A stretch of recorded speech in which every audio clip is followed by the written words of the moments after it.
अस्सलाम वालेकुम दोस्तों, मैं हूं Samiur Rahman. Hope you all are doing well. इस वीडियो में हम class 9 biology chapter number 1 Sindh board से डिस्कस करने वाले हैं, तो बने रहिए मेरी वीडियो में। तो इस वीडियो में हम ब्रांचेस ऑफ बायोलॉजी जो कि चैप्टर नंबर 1 का एक टॉपिक है वो डिस्कस करेंगे। तो सबसे पहले देखते हैं ब्रांचेस ऑफ बायोलॉजी क्या है। उससे पहले हम डिवीज़न ऑफ बायोलॉजी को देखते हैं कि डिवीज़न ऑफ बायोलॉजी क्या होती हैं। देखिए, बायोलॉजी जो सब्जेक्ट है वो तीन डिवीजन्स में डिवाइड किया गया है। मेजर डिवीजन्स हैं, नंबर 1 ज़ूलॉजी, और नंबर 2 बॉटनी, और नंबर 3 माइक्रोबायोलॉजी। तो वन बाय वन इसको डिस्कस करते हैं। ज़ूलॉजी जो है वो एक ग्रीक वर्ड जून से निकली है जिसका मतलब होता है एनिमल्स, ठीक है। और लोगोज मीन्स स्टडी और नॉलेज। तो सिंपली हम कह सकते हैं zoology is the study deals with the study of animals. उसके बाद हमारे पास आ जाता है बॉटनी। बॉटनी जो है वो भी एक ग्रीक वर्ड से निकला है, ब्यूटैनी, और जिसका मतलब होता है प्लांट। और लोगोस इसका मतलब होता है स्टडी और नॉलेज। तो सिंपली हम कह सकते हैं it deals with the study of plant, ठीक है। जो तीसरा हमारे पास है वो है माइक्रोबायोलॉजी। माइक्रोबायोलॉजी जो है वो हम ऐसी डिवीजन को कहते हैं बायोलॉजी में जिसके अंदर हम माइक्रो ऑर्गेनिज़म्स के बारे में डिस्कस करते हैं। तो सवाल पैदा होता है कि व्हाट इज़ माइक्रो ऑर्गेनिज़म।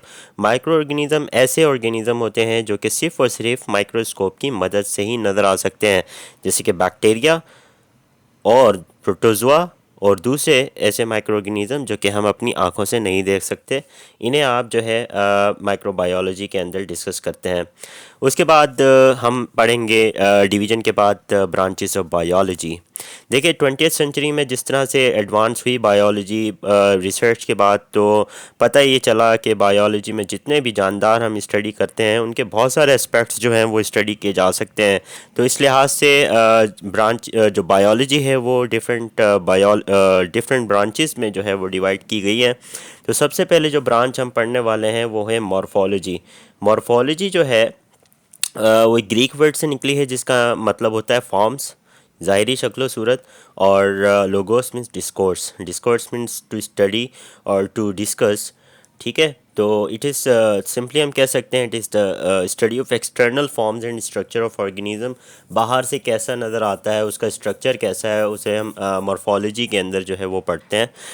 उसके बाद हमारे पास आती है anatomy. Anatomy is the study of internal parts of living organism. Internal parts को हम स्टडी करते हैं किसी भी ऑर्गेनिज्म के, वो एनाटमी में स्टडी करते हैं, लेकिन उसके लिए हमें क्या करना पड़ता है, उसके उस पार्ट को कट करना पड़ता है। उसके बाद हमारे पास तीसरी जो ब्रांच है सेल बायोलॉजी। सेल भी एक लैटिन वर्ड से निकला है, मतलब होता है कंपार्टमेंट। सेल बायोलॉजी है, इसके अंदर हम क्या करते हैं, study of cell and its organelles. उसके बाद आ जाता है हमारे पास हिस्टोलॉजी। हिस्टोलॉजी में हम टिश्यूज़ के बारे में स्टडी करते हैं। और जो प्लांट है या एनिमल हैं, जितने भी ऑर्गेनिज्म हैं जो कि मल्टी सेल्यूलर होते हैं, क्योंकि जो टिश्यूज़ होते हैं वो सेल से मिलकर बनते हैं। तो जो माइक्रो ऑर्गेनिज्म है वो तो एक सेल के बने हुए हैं। बाकी जितने भी मल्टी सेलुलर ऑर्गेनिज्म हैं उनके सेल्स जो हैं वो मिलकर क्या बनाते हैं, टिश्यू बनाते हैं। और टिश्यूज़ जो हैं वो डिफरेंट टाइप्स के होते हैं, उनकी स्टडी को हम हिस्टोलॉजी कहते हैं। नेक्स्ट है हमारे पास फिजियोलॉजी। फिजियोलॉजी ग्रीक वर्ड से लिया गया है जिसका मतलब है physics means nature, logos means discuss, ठीक है। इस ब्रांच में जो है हम लिविंग ऑर्गेनिज्म के फंक्शंस के बारे में स्टडी करते हैं, यानी कि जितनी भी बॉडी के जो फंक्शंस हैं, यानी कि हम रेस्पिरेशन कैसे करते हैं, प्लांट फोटोसिंथेसिस कैसे करते हैं, वो तमाम फंक्शंस जो हैं जो कि वाइटल हैं ज़िंदा रहने के लिए, वो हम फिजियोलॉजी में डिस्कस करते हैं। उसके बाद हमारे पास आती है अगली ब्रांच जिसका नाम है टैक्सोनॉमी, जो कि ग्रीक वर्ड टैक्सिस से निकली है जिसका मतलब होता है अरेंजमेंट, और नोमोस मीन्स नेम। तो इस ब्रांच में हम क्या करते हैं, हम ऐसे रूल्स और ऐसे प्रिंसिपल्स को स्टडी करते हैं जो कि किसी भी जानदार को नाम देने के लिए और उनका ग्रुप बनाने के लिए, जिसमें किसी भी ऑर्गेनिज्म को नाम दिया जाता है और उसको किसी ख़ास ग्रुप में रखा जाता है उसकी सिमिलैरिटी की बेस पर। तो वो किसी रूल्स के मुताबिक रखा जाता है, किसी प्रिंसिपल्स के मुताबिक रखा जाता है। तो उसके बाद आ जाते हैं हमारे पास genetics. Genetics Greek word genesis से निकली है। इस ब्रांच ऑफ बायोलॉजी में हम क्या करते हैं कि हेरिडिटी की स्टडी करते हैं। तो हेरिडिटी क्या है? हेरिडिटी जो है वो transferring of character from parents two of spring को कहते हैं, यानी कि माँ बाप से, पेरेंट्स से औलाद में करैक्टर्स का ट्रांसफ़र होना हेरिडिटी कहलाता है। तो जो प्रोसेस है हम जेनेटिक्स में स्टडी करते हैं। उसके बाद हमारे पास आता है डेवलपमेंटल बायोलॉजी। डेवलपमेंटल बायोलॉजी जो है वो ग्रीक वर्ड एम्ब्रियन से निकली है, इसे हम एम्ब्रियोलॉजी भी कहते हैं। और एम्ब्रियन का मतलब होता है एम्ब्रियो और logos mean discuss to study. तो इस स्टडी के अंदर क्या करते हैं हम कि भाई जो एम्ब्रियो होता है वो किस तरह से डेवलप होता है, उसकी फॉर्मेशन किस तरह से होती है, उसमें क्या क्या तब्दीलियाँ आती हैं, तो उसको हम डेवलपमेंटल बायोलॉजी में पढ़ते हैं। तो आपके जहन में सवाल आ रहा होगा व्हाट इज़ एम्ब्रियो। एम्ब्रियो जो होता है वो बनता है जब रिप्रोडक्शन होती है तो किसी भी एनिमल्स या प्लांट के अंदर जो स्पर्म और ओवम होते हैं, स्पर्म एंड ओवम या एग, ठीक है, वो जब फ्यूज़ हो जाते हैं आपस में तो क्या बनता है? जाइगोट बनता है, ठीक है। और जाइगोट के बाद जाइगोट एक सेल का बना हुआ होता है। जब ये मल्टीप्लाई होता है यानी कि जब डिवाइड होता है और मल्टी सेलुलर स्ट्रक्चर बना लेता है तो उस मल्टी सेलुलर स्ट्रक्चर को आप एम्ब्रियो कहते हो, ठीक है। तो प्लांट का जो एम्ब्रियो होता है वो सीड में होता है, और एनिमल का जो एम्ब्रियो होता है जैसे कि इंसानों का जो एम्ब्रियो होता है वो फीमेल की का एक स्ट्रक्चर होता है बॉडी के अंदर, यूट्रस, उसके अंदर होता है, ठीक है। अच्छा, उसके बाद हमारे पास नेक्स्ट है इन्वायरमेंटल बायोलॉजी। इन्वायरमेंटल बायोलॉजी में हम जानदारों का, जितने भी जानदार हैं उनका, उनकी आसपास जो नॉन लिविंग फैक्टर्स मौजूद होते हैं। नॉन लिविंग फैक्टर्स का मतलब उनके आसपास जो लाइट है, वाटर की अवेलेबिलिटी है, उनके आसपास जो सॉइल है, वो उनके नॉन लिविंग फैक्टर होते हैं, ठीक है। और उनके आसपास जो दूसरे लिविंग ऑर्गेनिज्म मौजूद हैं उनका आपस में और अपनी नॉन लिविंग इन्वायरमेंट के साथ जो उनका इंटरेक्शन होता है, रिलेशनशिप होता है, वो हम इन्वायरमेंटल बायोलॉजी में डिस्कस करते हैं। उसके बाद हमारे पास आती है पैलिएंटोलॉजी। पैलिएंटोलॉजी में हम क्या करते हैं? सबसे पहले देखें, पैलिएंटोलॉजी ग्रीक वर्ड पैलियोस से निकली है जिसका मतलब होता है एंशंट। एंशंट मतलब कदीम, ठीक है। ऑन्टोस, ऑन्टोस बीइंग को कहते हैं, और लोगोस जो है वो डिस्कस करने को कहते हैं।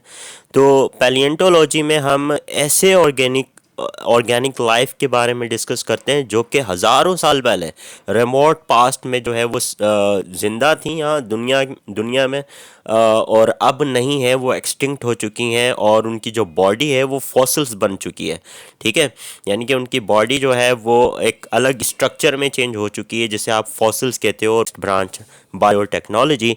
बायोटेक्नोलॉजी में हम ऐसी टेक्निक्स के बारे में पढ़ते हैं जिनके ज़रिए आप जीन्स, देखें जीन्स क्या होती है? जीन्स हमारे सेल के अंदर होती है और हमारे सेल की, हमारी बॉडी की जितनी भी इंफॉर्मेशन होती है वो जीन्स के अंदर होती है। तो बायोटेक्नोलॉजी में ऐसी टेक्निक्स के बारे में पढ़ा जाता है जिनके ज़रिए हम जीन्स को मैनिपुलेट कर सकते हैं, यानी कि इस जीन को जो है वो उसका स्ट्रक्चर चेंज कर सकते हैं। जीन होती कहाँ पर है? जीन जो है वो क्रोमोज़ोम पर होती है, ठीक है। हमारी बॉडी के, हमारे सेल में 46 क्रोमोज़ोम है, तो हमारे 46 क्रोमोज़ोम पर हज़ारों जो है वो जीन्स होती हैं। उन जीन्स का जो है हम स्ट्रक्चर चेंज कर सकते हैं इस फील्ड के ज़रिए, इस स्टडी के ज़रिए। उसकी लोकेशन चेंज कर सकते हैं क्रोमोज़ोम के ऊपर, ठीक है, उसको हटाकर किसी और लोकेशन पर रख सकते हैं। इससे होगा क्या कि जिस ऑर्गेनिज्म के अंदर हम जीन्स को मैनिपुलेट करेंगे उसको क्यों करेंगे?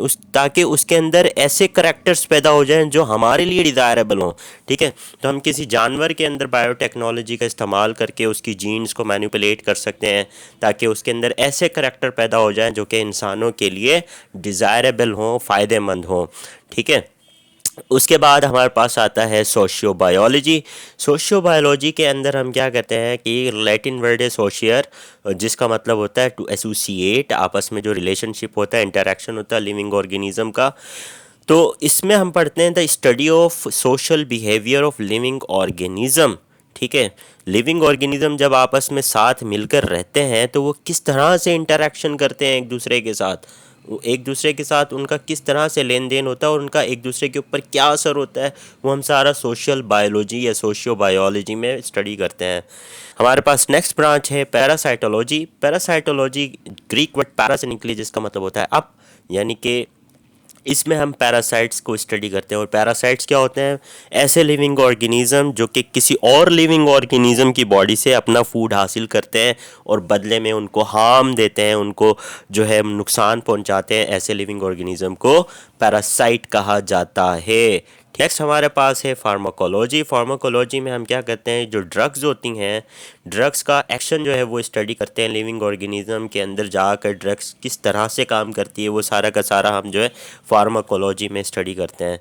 हमारे पास जो लास्ट ब्रांच है, जो कि 15वीं ब्रांच है बायोलॉजी की, वो है मॉलिक्यूलर बायोलॉजी। मॉलिक्यूलर बायोलॉजी में हम क्या करते हैं कि ऐसे ऑर्गेनिक मॉलिक्यूल जिनसे हमारा सेल बना हुआ होता है, हमारा सेल जो है वो ऑर्गेनिक मॉलिक्यूल से बना हुआ होता है, जिस तरह के प्रोटीन है, न्यूक्लिक एसिड है, लिपिड है, ठीक है। ऑर्गेनिक मॉलिक्यूल्स जो कि सेल्स बनाते हैं, ऑर्गेन्यूल्स बनाते हैं, उनकी स्टडी को आप मॉलिक्यूलर बायोलॉजी कहते हो। तो ये थी आज की वीडियो जिसमें हमने ब्रांचेस ऑफ बायोलॉजी को डिस्कस किया। मज़ीद वीडियोज़ के लिए हमारी चैनल को सब्सक्राइब करें, लाइक करें, शेयर करें। Thank you very much. Allah हाफिज़।